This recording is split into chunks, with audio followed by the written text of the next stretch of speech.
Bienvenue chez Création Mode. Et avant de démarrer, je voudrais dire un petit merci à tous les abonnés, tous les nouveaux qui sont arrivés.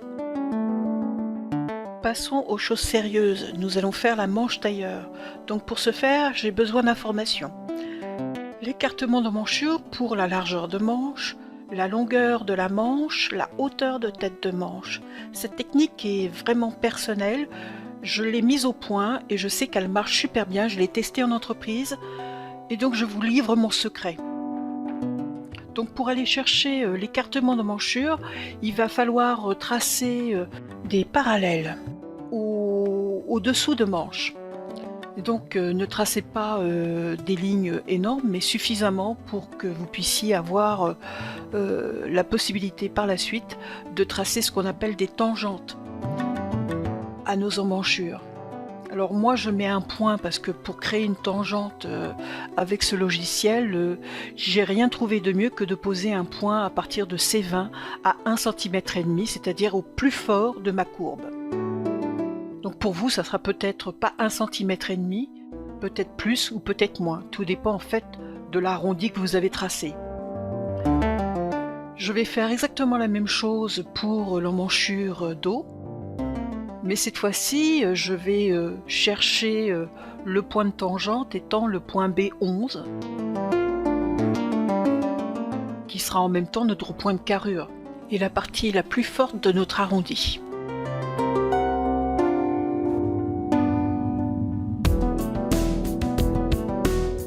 Recherche de la hauteur d'emmanchure. Alors donc là, je vais faire la chose de la manière suivante. Donc je ne sais pas si vous avez remarqué, mais quand j'ai nettoyé mon devant, j'ai laissé la partie supérieure de mon emmanchure pour pouvoir justement tracer à partir de ce point une parallèle à ma ligne de poitrine qui va me servir à tracer après une équerre qui me permettra de trouver par la suite ma profondeur de manchure devant, et pour ma profondeur de manchure dos, je ferai exactement le même processus. Voilà qui est fait.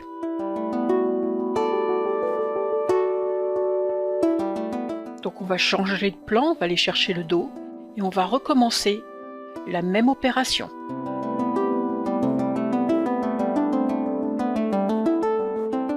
Alors vous allez vous demander pourquoi je fais cette procédure.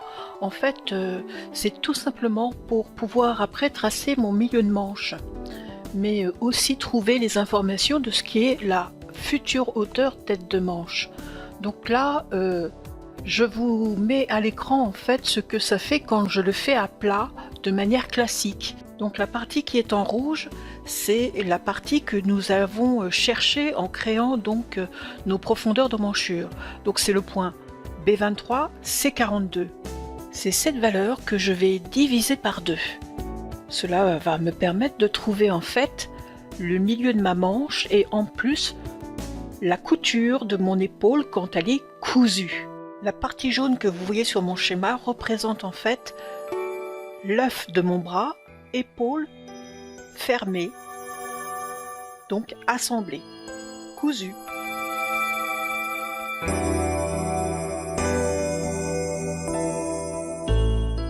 Donc pour y arriver, nous allons déduire les longueurs de mes lignes C42, C8 et B9, B23, ce qui va nous donner en fait notre valeur et qui va nous permettre après, en la divisant par 2, de trouver notre point. Donc là, nous traçons la partie bleue de notre schéma.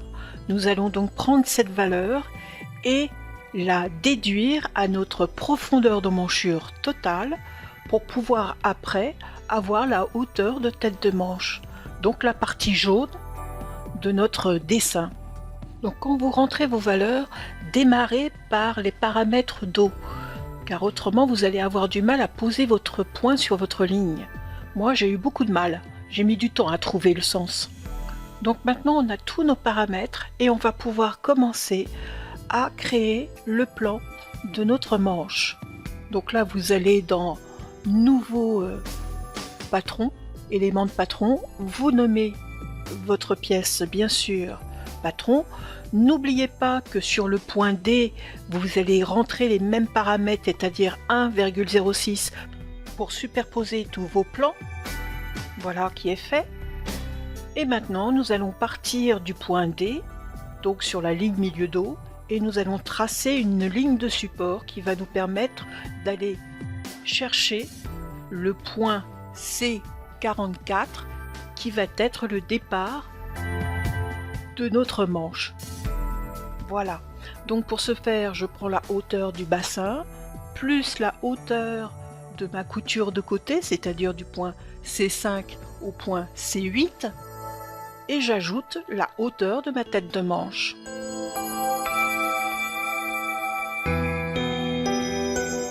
Donc du point C8 au point C44.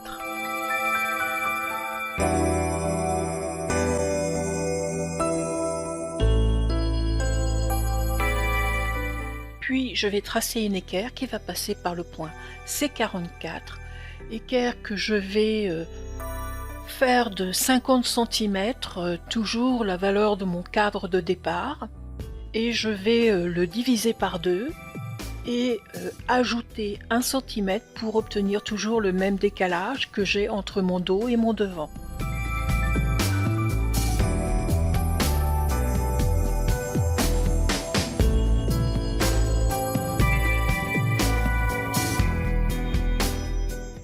De ce point, je donnerai ma longueur de manche. Alors bien sûr, cette longueur de manche correspondra à ma longueur de bras, plus de la valeur d'aisance nécessaire, parce qu'autrement ma manche risque d'être trop courte quand je plie les bras. Alors je rajoute toujours 2 cm et bien sûr une valeur de demi-épaulette. C'est très important. N'oubliez jamais d'ajouter à votre longueur de manche l'aisance plus la hauteur de l'épaulette. Donc ça me donne une valeur de 2,6.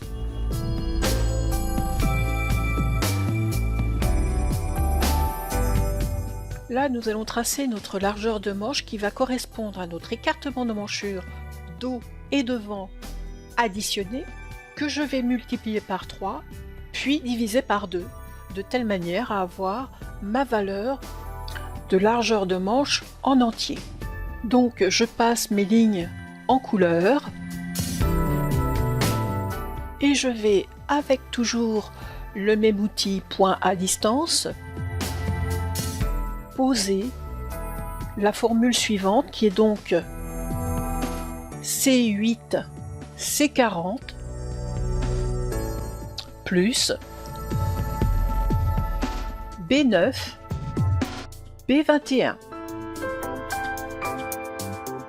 que je vais multiplier par 3 puis diviser par 2 comme je vous l'ai dit auparavant. Donc là nous faisons le devant et nous allons recommencer l'opération pour le dos. J'ai presque 12 cm d'écartement de manchure, ce qui est très bien pour des vestes qui sont près du corps. N'allez jamais en dessous, car n'oubliez pas que sous une veste, vous portez toujours quelque chose, que ce soit un chemisier, un t-shirt, enfin voilà. Au moins 12 d'écartement de manchure dans sa globalité entre le dos et le devant. Pour une taille 38, c'est bien. Voilà.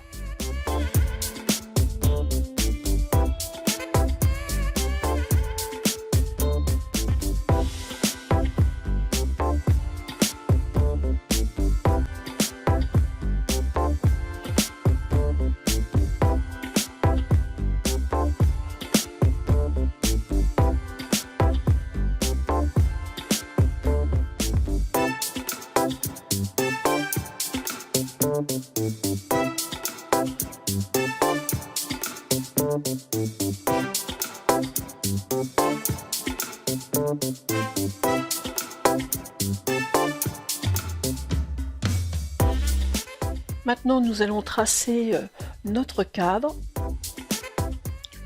en mettant exactement la même longueur de manche que nous avons fait pour le milieu de manche. Donc pour ça, je vais chercher carrément la longueur du bras plus les 2,6. Voilà. je mets en couleur et je crée un point D8 et je viens tracer de D6, de D7 à D4, de D4 à D8 et de D6 à D8. Voilà mon rectangle. Maintenant, je vais devoir diviser chaque partie par deux pour avoir d'un côté la ligne de saignée sur le devant et la ligne de coude sur le dos. Donc pour ceux qui ne savent pas ce qu'est la saignée, c'est en fait la partie du bras où on vous fait vos prises de sang. D'où le nom saignée.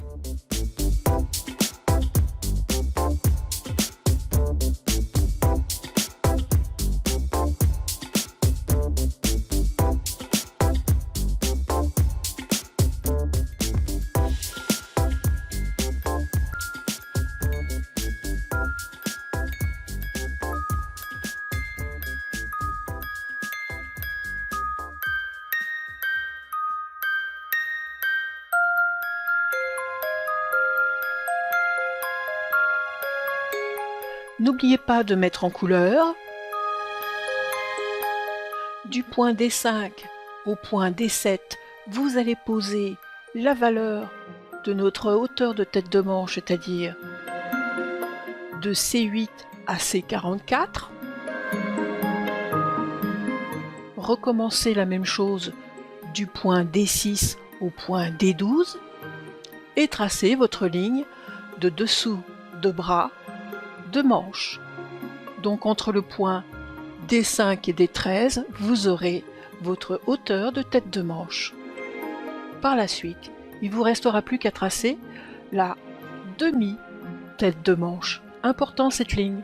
Vous allez en avoir besoin pour tracer les courbes de votre tête de manche et de votre dessous de bras.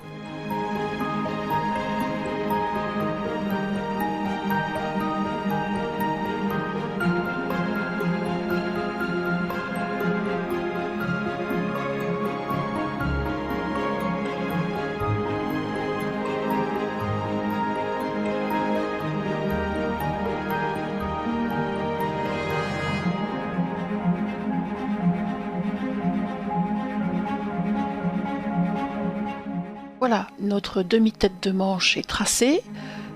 Nous mettons ça en couleur.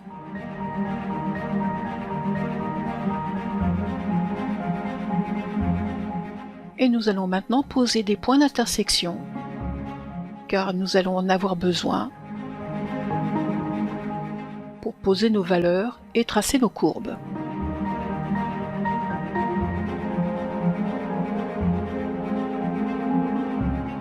Je sais, c'est un peu répétitif, mais c'est impératif, il nous faut tous les points. Donc une fois que vous aurez posé tous vos points, vous allez toujours dans point à distance et vous posez la hauteur coude. Donc cette valeur, vous devez la compléter avec une valeur qui correspond à la demi-valeur que vous avez mis quand vous avez tracé la longueur de la manche, qui équivaut à 1,3, c'est-à-dire 2,6 divisé par 2. Voilà. Je fais pareil de l'autre côté, sur le dos. 1,3, valide par OK. On fait appliquer et on trace une ligne entre les deux points. Et on recommence, on pose des points d'intersection sur nos lignes de saignée, de coude et de milieu de manche. Ne les oubliez pas, c'est très important, il faut que vous les ayez.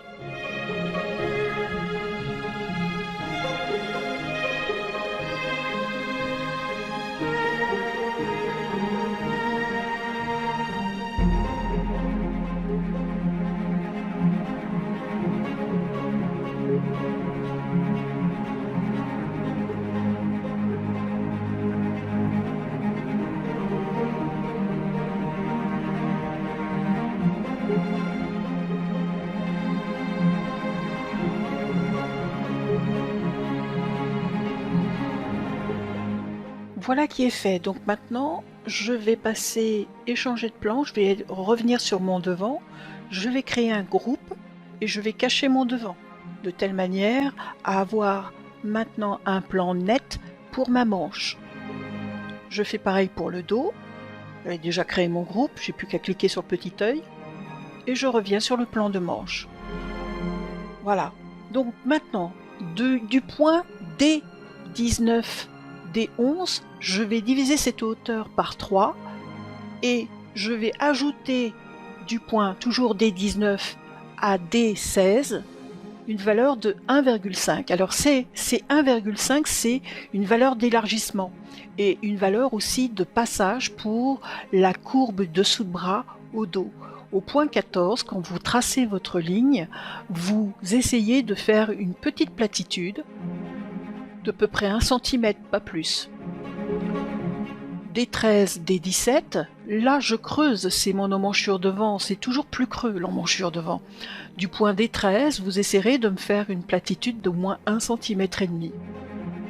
Puis D28, D3, D17, n'oubliez pas de me faire une courbe de tête de manche qui du point D3 vers D17 devra avoir une platitude d'à peu près 1 cm.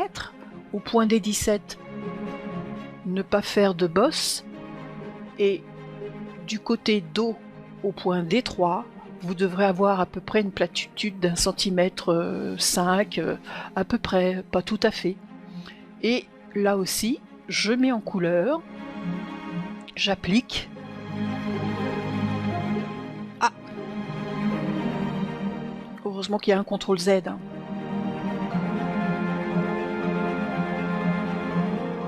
Voilà, ma tête de manche est tracée, donc il ne me reste plus maintenant qu'à symétriser mon bas de manche pour commencer le tracé de ma manche tailleur.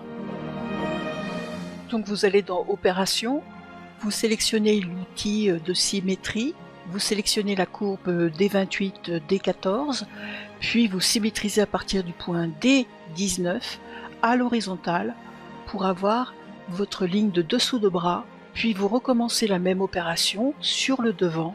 Cela va nous donner le tracé du dessous de manche. Donc une manche tailleur, c'est 2 morceaux, obligés.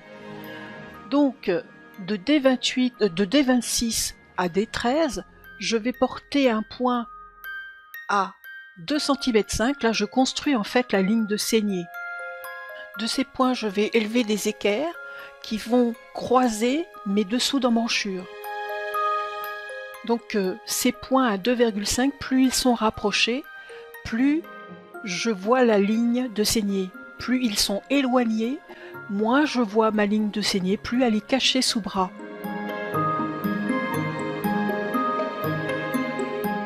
Je les mets en pointillés. Ce sont des lignes de construction. Et je vais tracer maintenant des intersections à ces 2 lignes pour obtenir mes points que l'on appelle d'ailleurs des talons. C'est le D34 et le D35 que l'on va appeler des talons. Ces 2 points doivent être obligatoirement à la même hauteur. Je recommence la même opération sur le dos, là pour la ligne de coude. Donc là, je mets 2 cm, car je veux que ma ligne de coude soit à peu près à la même hauteur que ma découpe, princesse, dans le dos. Donc assez près de ma ligne de carrure. J'ai oublié de vous dire, la demi-tête de manche représente la ligne de carrure sur la manche, bien évidemment. On trace des perpendiculaires, cette fois-ci un peu plus longue, et je vais chercher mes points d'intersection qui seront aussi des talons, des 40 et des 41.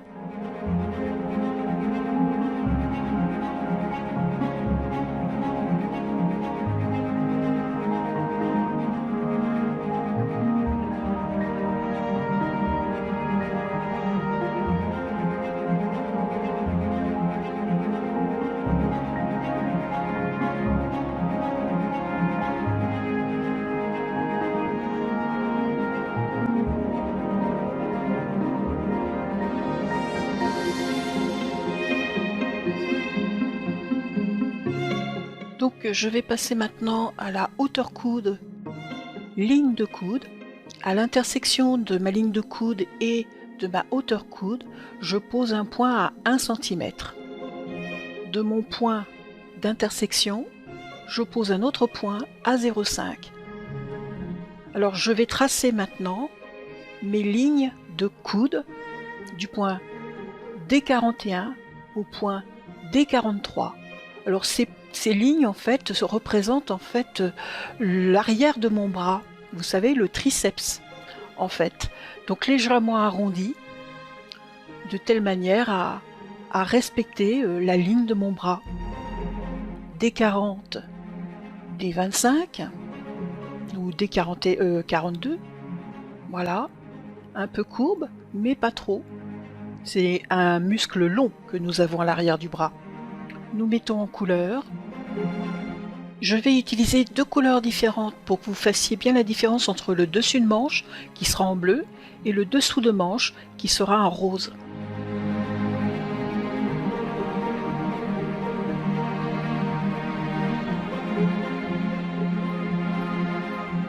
Là c'est le dessous de manche.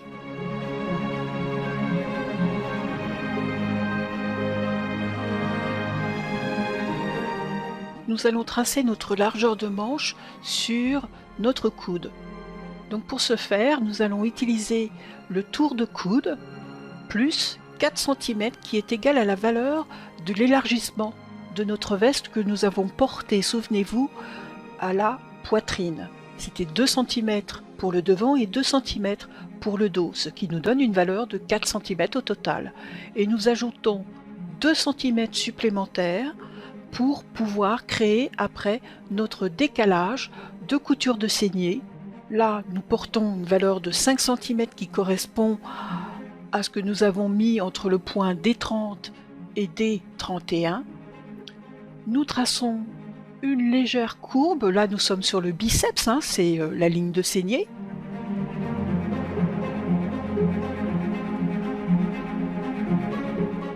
Voilà.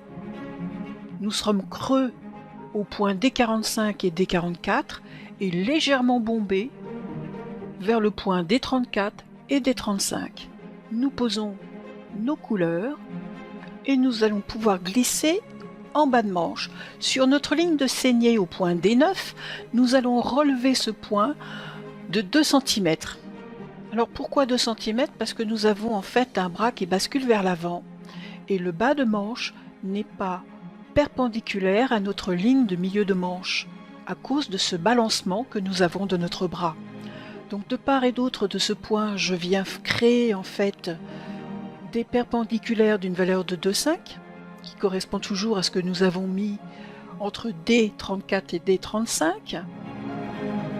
Voilà, je mets en pointillé et je viens tracer en courbe notre ligne de saignée. Donc de D44 à D47. Voilà. Toujours creux au point D44. Je mets en couleur.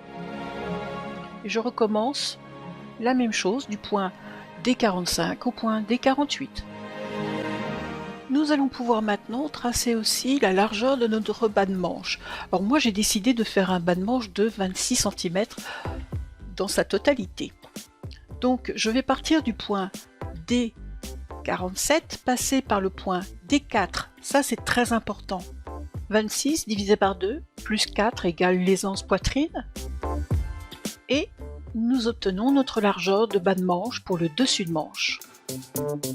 Je viens après tracer du point 49 D42 ma ligne de coude, de la hauteur coude jusqu'à mon bas de manche. Une simple ligne droite. Je mets en couleur, voilà, et je vais faire pareil pour le dessous de manche, cette fois-ci du D43 à D49. Je mets en couleur. Vous remarquerez que le point D49 et D50 sont exactement l'un sur l'autre, car notre ligne de coude de dessous de bras et notre ligne de coude de dessus de bras sont réunis sur le point D50, D49. Je trace maintenant le bas de manche en courbe. Alors chose très importante, du point D47, vous devez être d'équerre sur à peu près 1 cm et du point D48, vous devez aussi être d'équerre. Et sur le point D49 et les 50, aussi légèrement d'équerre sur 5 mm, ça ira.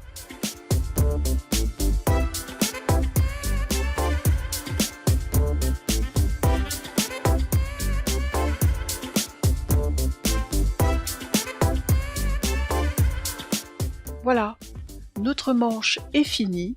On va se faire un petit zoom arrière pour visualiser ce que ça donne. Eh bien, j'espère que cette vidéo vous aura plu. En tout cas, moi, ça m'a plu de faire court avec vous. N'oubliez pas, un petit pouce bleu, ça fait toujours plaisir. N'hésitez pas à poser des questions s'il y a des questions. Merci encore. Au revoir.